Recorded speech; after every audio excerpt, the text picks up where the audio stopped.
Shri Krishna friends, Radhe Radhe. कैसे हैं आप सब? आई होप बाल गोपाल की कृपा से सभी स्वस्थ और मस्त होंगे। तो फ्रेंड्स, आज मैं वीडियो लेकर आई हूँ कि नरक चौदस कब मनाई जाएगी और नरक चौदस क्यों मनाई जाती है, कब से नरक चौदस मनाने की प्रथा हुई और यम का जो दिया रखते हैं, यम का दिया किस वक्त रखा जाएगा और नरक चौदस के जो मुहूर्त है वो भी मैं बताऊंगी और कथा भी सुनाऊंगी। अगर आप YouTube चैनल में देख रहे हैं तो प्लीज़ चैनल को सब्सक्राइब जरूर कर दीजिएगा और अगर आप Facebook पेज में देख रहे हैं तो प्लीज़ पेज को फॉलो कर लीजिएगा। फ्रेंड्स, नरक चौदस जो कि 12 नवंबर को मनाई जाएगी, इसे छोटी दीपावली भी कहा जाता है और इस साल नरक चौदस और दीपावली दोनों एक ही साथ मनाई जाएगी। लेकिन क्या आप जानते हैं कि दीपावली से पहले नरक चौदस क्यों मनाया जाता है और जाने इसका महत्व। लेकिन इस साल कुछ ऐसे पंचांग के तोड़ भांजे जिसके कारण से नरक चौदस और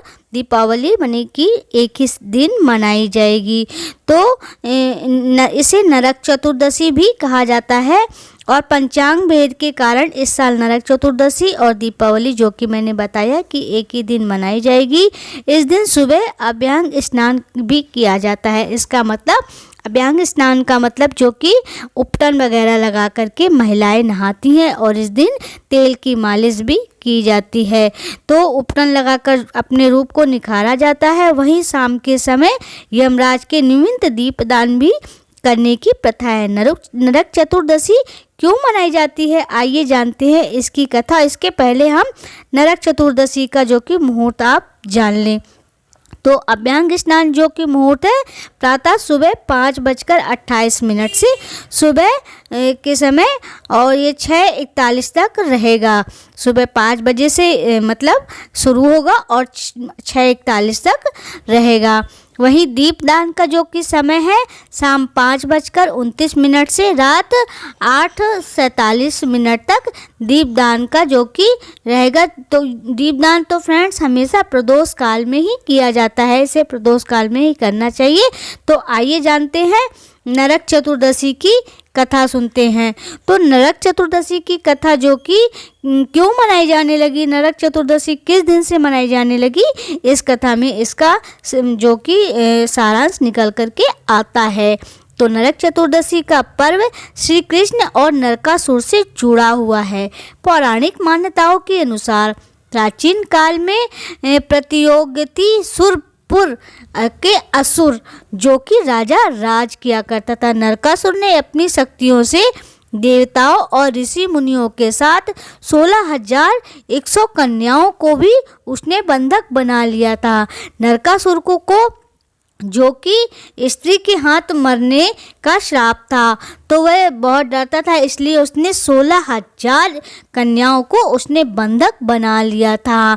और श्राप के कारण भगवान श्री कृष्ण ने जो कि अपनी पत्नी सत्यभामा की मदद से कार्तिक माह की कृष्ण पक्ष की चतुर्दशी को नरकासुर का वध किया और उसके कैद से 16,100 कन्याओं को भी उन्होंने बचाया था। तभी से नरक चौदस जो कि नरकासुर का उस दिन वध हुआ था, तब से नरक चतुर्दशी उस दिन से मनाई जाने लगी।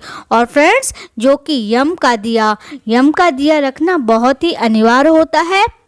यम का दिया हमेशा गौ के गोबर से आप एक दिया बनाएं और उस दिए में चौमुखी जो कि रुई की बत्ती रखे और सरसों के तेल से इस दीपक को जलाया जाता है। तो चौमुखी जो कि आप दिया गौ के गोबर से आप दिया बनाएं और उसमें चौमुखी बत्ती रखें रुई की, और चौमुखी बत्ती रखने के बाद उसमें सरसों का तेल डाल करके रात्रि में सारे काम निपटा लेने के बाद जब घर के सारे सदस्य बच्चे सभी सो जाए तो घर की कोई बड़ी महिला जाकर के इस दिए को नाली के पास या कहीं कूड़े कचड़े के पास यम के नाम का दक्षिण दिशा की ओर उसमें तिल डाला जाता है और डालने के बाद तिल उस जोत को जला करके और नाली के पास या किसी गंदी जगह पे यम के नाम का दिया रखा जाता है। याद रहे कि ये दिया आप जब सारे बच्चे वगैरह सब सो जाए वह दिया जलाने के बाद आपको भी पीछे मुड़ कर के नहीं देखना है और उस दिए को कोई भी घर का सदस्य ना देखे। तो यम का दिया जलाने से घर में अकाल मृत्यु का खतरा नहीं मंडराता। अगर आप यम का दिया इस तरीके से जलाते हैं तो हमेशा आपके घर की सुरक्षा बनी रहेगी। तो फ्रेंड्स, यह था यम के दिया जलाने का, जो कि यम का दिया रात्रि में जलाया जाता है। घर के सदस्य को यम का दिया नहीं देखना चाहिए। जलाने वाले प्राणी को भी जो दिया जला करके रखा है उसे पीछे मुड़कर नहीं देखना है, अपने घर में सीधे आ जाना है। तो फ्रेंड्स, ये थी आज की वीडियो कि नरक चौदस का पर्व क्यों मनाया जाने लगा और नरक चौदस की कथा मैंने आप लोगों को सुनाई। आई होप आप सभी को मेरी बताई हुई जानकारी पसंद आई होगी। अगर पसंद आई तो प्लीज़ चैनल को सब्सक्राइब कर दीजिएगा, लाइक कमेंट और शेयर भी कीजिएगा और हाँ, बेल आइकन जरूर प्रेस कीजिएगा, जिससे हमारे आने वाली हर वीडियो का नोटिफिकेशन आप तक पहुंचता रहे। अपना बहुत ख्याल रखिएगा। हम फिर से मिलेंगे एक नई वीडियो और एक नई जानकारी के साथ। तब तक के लिए जय श्री कृष्णा, राधे राधे।